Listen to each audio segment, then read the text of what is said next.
Welcome to Self-Invested, where we talk about how you can do better with money. My name's Lemuel, and in this video, I'm going to be talking about who the Help to Buy schemes are for and what you should consider before using them. Just to be clear, there are two schemes under the Help to Buy brand. One is shared ownership, and the other is the Help to Buy equity loan. In this video, I'm going to be discussing both of them. The reason I'm making this video is because I've done quite a few videos on the shared ownership scheme and also on the Help to Buy scheme. And I'm conscious that those videos have possibly or may possibly encourage people to actually go and use those schemes. But I think I have a responsibility maybe to make sure that if people are going to actually apply for those schemes, that they actually make sure that it's for them, because I think if you use these schemes incorrectly, they can end up doing more harm than good. So in this video, I'm going to sort of talk about who the scheme is for and who it's not for, and the things you should consider before you actually sign up to the schemes. What I say in this video is my opinion only. It's not advice.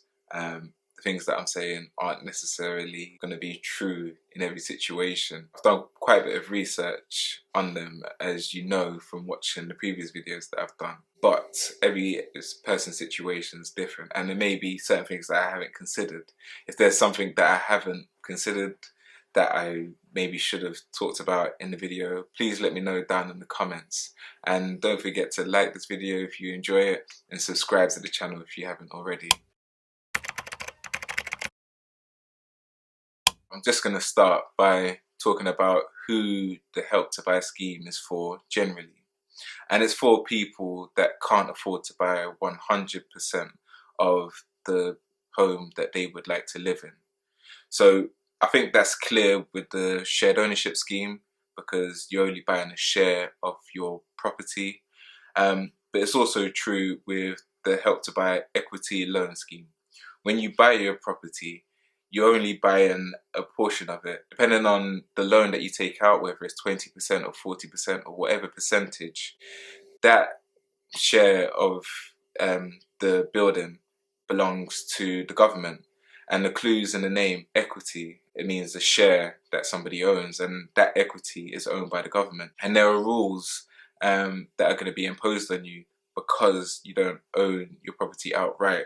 For example, you're not legally going to be allowed to let your property out to somebody if you're not living there. And the fact that the government owns a share of your building and it's just not an ordinary loan is evident in the fact that when you actually pay back the loan, or when you're selling your property, you're not paying back a fixed amount. You're paying back a percentage of your property. So if you bought a property for £400,000 and you took out an equity loan of 20%, so £80,000, if you came to sell your property for £500,000, you'd be paying 20% back of £500,000, so £100,000, not the £80,000 that you originally took out. With the Help to Buy scheme, you are getting help to buy the property, but you're not buying 100% of that property. As you can imagine, with most things that you buy in stages, as you do with the shared ownership scheme and the Help to Buy equity loan scheme, they tend to be more expensive in the long run than if you buy it outright. An example of this is insurance.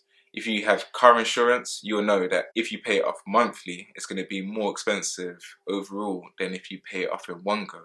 The same is true with buying a house. It's very likely that it's going to cost you more to get to 100% ownership than it would if you bought 100% of that property outright from the start. So now I'm going to talk about who the shared ownership scheme is for specifically. Now, I think the shared ownership scheme is a scheme for people that can't afford to buy 100% of a home that meets their basic needs for the foreseeable future, and are looking at private rented accommodation as the only alternative to shared ownership.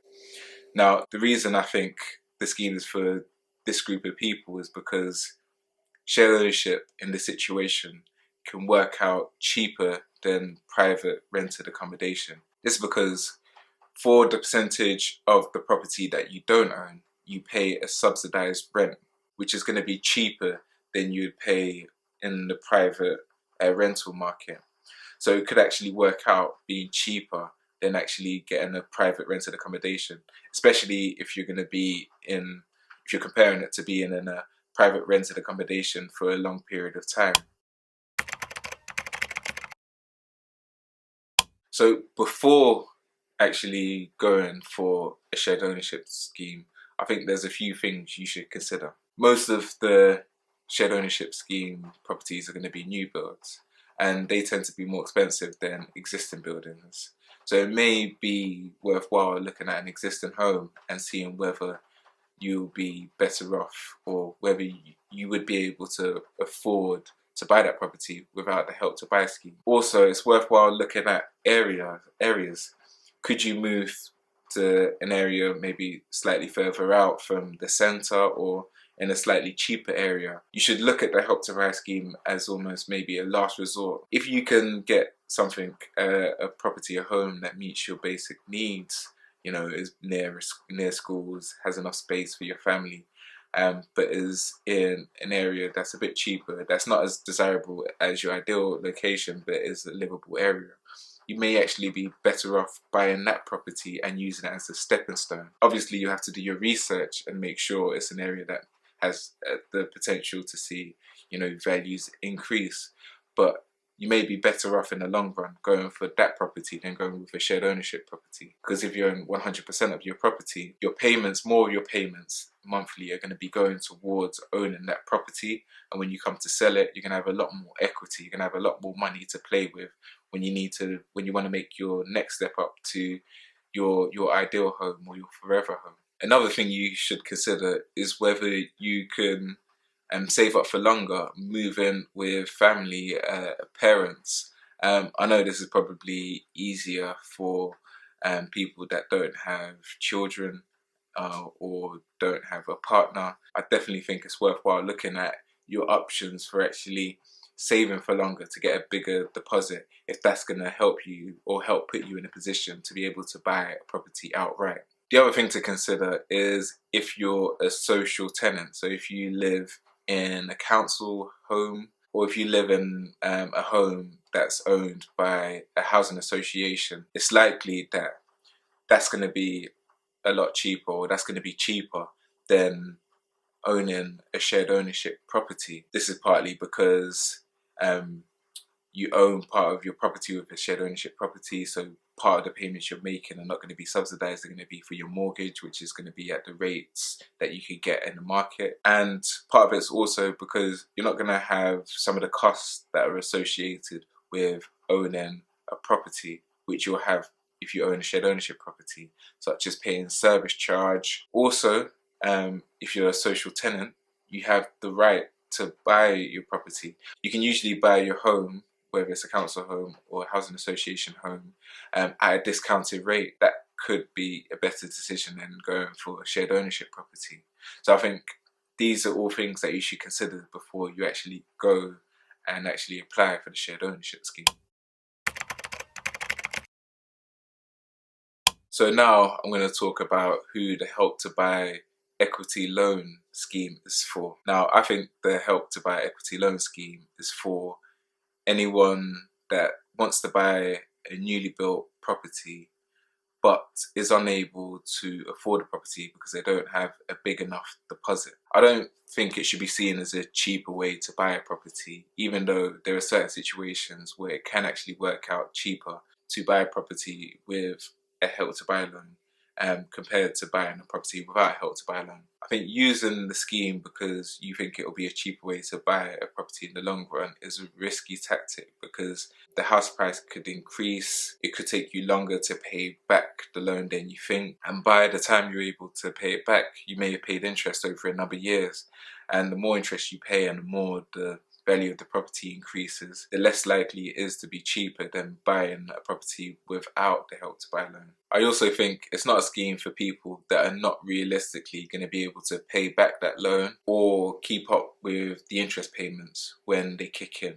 You may end up in a position where you're forced to sell your property so that you can repay the loan, or you may be forced to sell the property because you're unable to keep up with the interest payments. So before going for the Help to Buy equity loan, I think you should consider whether you actually need to go for a newly built property. I read an article where it said that new build properties tend to be 16% more expensive than an existing property. So if you actually went for an existing property, there's a good chance that you might not even need the Help to Buy equity loan to actually buy that property. And the last thing you should consider is actually saving up for longer, so you don't actually need the Help to Buy equity loan. I think this is especially true for first-time buyers. Currently, there's a stamp duty holiday for everyone, but if you're a first-time buyer, even next year after April, you're going to be able to get stamp duty relief on properties up to £300,000, or the first £300,000 of a property that you're buying. So there may actually be a benefit in you waiting until next year when the market actually falls slightly, because it's bound to fall. Well, that's my personal opinion. I think house prices are going to fall. I think they're inflated because of the stamp duty holiday, and I think next year, when some of the damage from the recession and the lockdown actually comes through and is seen in the economy a bit more, it's a bit clearer what the damage is, I think house prices will fall.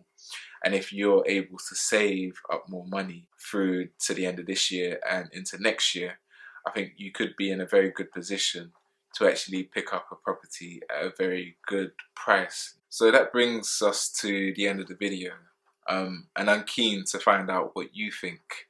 Do you agree with the points I made? Is there any aspect of the Help to Buy scheme or the other things you should consider before actually taking up the scheme that I didn't speak about? Please let me know down in the comments, and make sure you give the video a like and subscribe to the channel if you haven't already.